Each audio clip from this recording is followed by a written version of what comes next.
Welcome to bioscope 20s. ഇന്ന് പറയുന്നത് endoplasmic reticulum എന്ന സെൽ ഓർഗനലിനെ കുറിച്ചാണ്. Endoplasmic reticulum. Endoplasmic reticulum is a network of membrane bound tubules and flattened sac.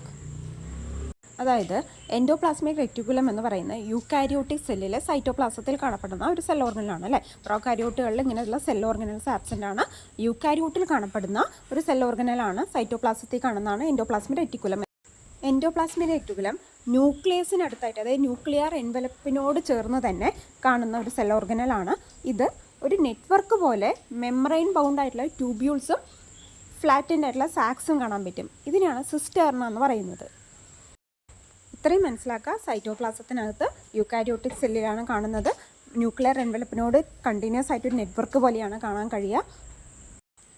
Protein and lipid സിന്തസിസിൽ വളരെ important ആയിട്ടുള്ള role endoplasmic റെക്ടിക്കുലത്തിനുണ്ട്.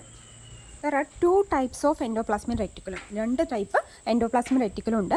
Rough endoplasmic reticulum smooth endoplasmic reticulum. അതിൽ first one rough endoplasmic റെക്ടിക്കുലമാണ്.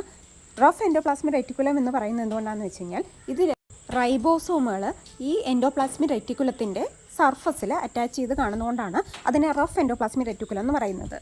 Rough endoplasmic reticulum എന്ന് പറയുമ്പോൾ അവിടെ ribosome ഉണ്ടാവും എന്നുള്ളത് ഓർക്കുക. ആർന്നുള്ള അത് കണക്ട് ചെയ്ത് പഠിക്കുക. റഫ് എൻഡോപ്ലാസ്മിക് റെക്ടിക്കുലം ആണെങ്കിൽ റൈബോസോം ഉണ്ടാവും. റൈബോസോമിൻ്റെ ഫംഗ്ഷൻ എന്താണെന്ന് നിങ്ങൾക്ക് എല്ലാവർക്കും അറിയാം അല്ലേ. അത് പ്രോട്ടീൻ സിന്തസിസിന് വേണ്ടിയിട്ട് ഹെൽപ്പ് ചെയ്യുക. അപ്പോൾ റഫ് എൻഡോപ്ലാസ്മിക് റെക്ടിക്കുലത്തിനകത്ത് റൈബോസോം അറ്റാച്ച് ചെയ്ത് അകത്തല്ല ഔട്ടർ സർഫസിലാണ് അറ്റാച്ച് ചെയ്തിരിക്കുന്നുണ്ടെങ്കിൽ അവിടുത്തെ ഫംഗ്ഷൻ അപ്പോൾ എന്തായിരിക്കും? അത് പ്രോട്ടീൻ സിന്തസിസിന് വേണ്ടിയിട്ട് തന്നെയാണ് ഹെൽപ്പ് ചെയ്യുന്നത്. സെക്രീറ്ററി ആൻഡ് മെംബ്രെയിൻ പ്രോട്ടീൻസിൻ്റെ സിന്തസിസിന് വേണ്ടിയിട്ട് റഫ് എൻഡോപ്ലാസ്മിക് റെക്ടിക്കുലം ഹെൽപ്പ് ചെയ്യും. ഇതുകൂടാതെ പ്രോട്ടീൻ ഫോൾഡിങ്ങിനും ഈ ഉണ്ടാക്കിയ പ്രോട്ടീനെ പ്രോപ്പറായിട്ട് പാക്ക് ചെയ്യാനായിട്ട് ഗോൾജി അപ്പാരറ്റസിലോട്ട് ട്രാൻസ്പോർട്ട് ചെയ്യും. എൻഡോപ്ലാസ്മിക് റെക്ടിക്കുലമാണ് അതുമായിട്ട് കണക്ട് ചെയ്ത് റൈബോസോമുണ്ട് പ്രോട്ടീൻ ഉണ്ടാക്കാൻ. ഈ പ്രോട്ടീൻസിനെ പാക്കേജിങ്ങിന് വേണ്ടി ഹെൽപ്പ് ചെയ്യുന്നത് ഗോൾജിയാണ്. അപ്പോൾ എൻഡോപ്ലാസ്മിക് റെറ്റിക്കുലത്തിന് അടുത്ത് തന്നെ ഗോൾജി കാണുന്നത് എന്തുകൊണ്ടാണ്? എൻഡോപ്ലാസ്മിക് റെറ്റിക്കുലത്തിൽ നിന്നിട്ടും റൈബോസോം അറ്റാച്ച് ചെയ്തിട്ടുണ്ട്. അവിടെ പ്രോട്ടീൻ സിന്തസിസ് നടക്കുന്നു. ആ പ്രോട്ടീനെ നമ്മൾ ഗോൾജിയിലോട്ട് ട്രാൻസ്പോർട്ട് ചെയ്യുകയാണ് ചെയ്യുന്നത് for packaging. Well developed in protein secreting cells, അതായത് പാൻക്രിയാറ്റിക് സെൽ, ലിവർ സെല്ലിലൊക്കെ വെൽ ഡെവലപ്ഡ് ആയിരിക്കും. ഇതാണ് റഫ് എൻഡോപ്ലാസ്മിക് റെക്ടിക്കുലം. അടുത്തത് സ്മൂത്ത് എൻഡോപ്ലാസ്മിക് റെക്ടിക്കുലം. സ്മൂത്ത് എന്ന് പറയുമ്പോൾ തന്നെ നമ്മൾ ഓർക്കുക അവിടെ റൈബോസോംസ് ഇല്ല. നമ്മൾ എൻഡോപ്ലാസ്മിക് റെക്ടിക്കുലത്തിൻ്റെ പുറമേ ആയിട്ട് റൈബോസോം അറ്റാച്ച് ചെയ്തിട്ടുണ്ടെങ്കിൽ അത് റഫ് എൻഡോപ്ലാസ്മിക് റെക്ടിക്കുലം എന്നും, അങ്ങനെ അറ്റാച്ച്മെൻറ്റ് ഇല്ലെങ്കിൽ അത് സ്മൂത്ത് എൻഡോപ്ലാസ്മിക് റെക്ടിക്കുലം എന്നുമാണ് പറയുന്നത്. സ്മൂത്ത് എൻഡോപ്ലാസ്മിക് റെറ്റിക്കുലം എന്തിൻ്റെ സെക്രീഷനാണ് ഹെൽപ്പ് ചെയ്യുന്നത്, അല്ലെങ്കിൽ എന്തിൻ്റെ സിന്തസൈസിനാണ് ഹെൽപ്പ് ചെയ്യുന്നത്? ലിപ്പിഡ്സ്, ഫോസ്ഫോലിപ്പിഡ്സ്, സ്റ്റെറോയിഡ് ഹോർമോൺസ് എന്നിവയുടെയൊക്കെ സിന്തസിസിന് വേണ്ടി ഹെൽപ്പ് ചെയ്യുന്നതാണ് സ്മൂത്ത് എൻഡോപ്ലാസ്മിക്. സ്മൂത്ത് എന്ന് പറയുമ്പോൾ തന്നെ നമുക്ക് ആ സ്മൂത്ത് നേച്ചറുള്ളത് ലിപ്പിഡാണെന്നുള്ള കാര്യം ഓർക്കാം. ലിപ്പിഡ് സിന്തസിസ് അല്ലാതെ മറ്റ് പല ഫങ്ഷൻസും സ്മൂത്ത് എൻഡോപ്ലാസ്മിക് റെറ്റിക്കുലത്തിനുണ്ട്. അതിൽ ഫസ്റ്റ് വൺ ആണ് detoxify drugs and harmful chemicals. നമ്മുടെ ബോഡിയിലുള്ള ഹാംഫുൾ ആയിട്ടുള്ള കെമിക്കൽസ്, ഡ്രഗ്സിനെയൊക്കെ ഡീടോക്സിഫൈ ചെയ്യുക. അതായത് ടോക്സിക് ആയിട്ടുള്ളൊരു സാധനത്തെ ടോക്സിക് അല്ലാത്തതാക്കി മാറ്റുക. ഇങ്ങനെ സ്മൂത്ത് എൻഡോപ്ലാസ്മിക് റെറ്റിക്കുലത്തിൽ കാൽസ്യം സ്റ്റോർ ചെയ്തിട്ടുണ്ടെങ്കിൽ അങ്ങനെയുള്ള എൻഡോപ്ലാസ്മിക് റെറ്റിക്കുലം മസിൽ സെൽസിൽ കാണാൻ പറ്റും.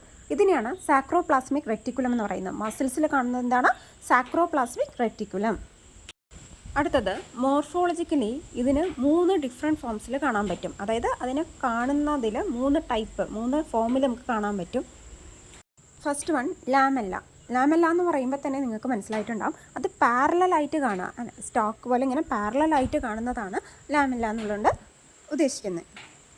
അടുത്തത് വെസിക്കിൾസ്. വെസിക്കിൾസ് എന്ന് പറയുമ്പോൾ തന്നെ അത് ക്ലോസ്ഡ് ആയിട്ട് ഓവലായിട്ട് റൗണ്ട് ആയിട്ടൊക്കെ കാണുന്ന സാക്കുകൾ പോലെ കാണാൻ പറ്റുന്നതാണ് വെസിക്കിൾസ്.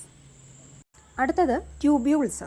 ഇതാണ് നമ്മൾ നേരത്തെ പറഞ്ഞത് ബ്രാഞ്ചിങ് ആണ്, ഇൻ്റർ കണക്റ്റിംഗ് ആയിട്ടുള്ള ട്യൂബ്യൂൾസ്, കണക്ട് ചെയ്യുന്ന ട്യൂബ്യൂൾസ് കാണാൻ പറ്റും. സിസ്റ്റേർണ നമ്മൾ പറഞ്ഞത് ട്യൂബ്യൂൾസിനെയാണ്.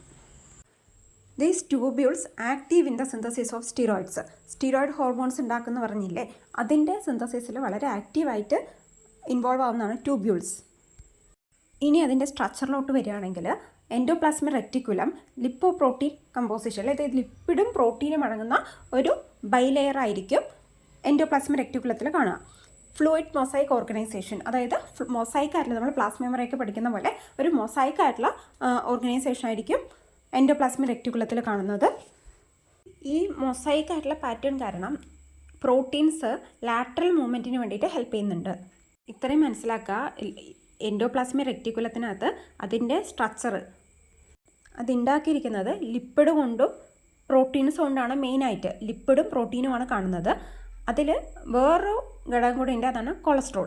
കൊളസ്ട്രോൾ എന്ന് പറയുന്ന സാധനം ഈ ലിപ്പിഡ് ബൈലെയറിൽ ബൈൻഡ് ചെയ്യും. അപ്പോൾ ആ കൊളസ്ട്രോളാണ് ഈ പറഞ്ഞ ലെയേഴ്സിന് സ്റ്റെബിലിറ്റി കൊടുക്കുന്നത്. ഒരു സ്റ്റേബിൾ കോംപ്ലക്സ് ആക്കി നിർത്തുന്നത് കൊളസ്ട്രോളാണ്. പ്ലാസ്മ മെമ്പറൈനിലുള്ളതുപോലെ തന്നെ 2 ടൈപ്പ് ഓഫ് പ്രോട്ടീൻസ് ആണുള്ളത്, ഇൻട്രിൻസിക് പ്രോട്ടീനും എക്സ്ട്രിൻസിക് പ്രോട്ടീനും. അതിൽ ഇൻട്രിൻസിക് പ്രോട്ടീൻ എന്ന് പറയുന്നത് സ്ട്രക്ചറിലാണ്. അതായത് അതിനൊരു സ്ട്രക്ചർ പ്രൊവൈഡ് ചെയ്യുന്നത് ഇൻട്രിൻസിക് പ്രോട്ടീൻസ് ഉള്ളതുകൊണ്ടാണ്. അതായത് ഈ ലിപ്പിഡ് ബൈലെയറിൻ്റെ അകത്ത് കാണുന്നതാണ് ഇൻട്രിൻസിക് പ്രോട്ടീൻ. അതുകൊണ്ട് തന്നെ അതൊരു സ്ട്രക്ചർ പ്രൊവൈഡ് ചെയ്യുന്നുണ്ട്. അടുത്തത് എക്സ്ട്രിൻസിക് പ്രോട്ടീൻ ആണ്.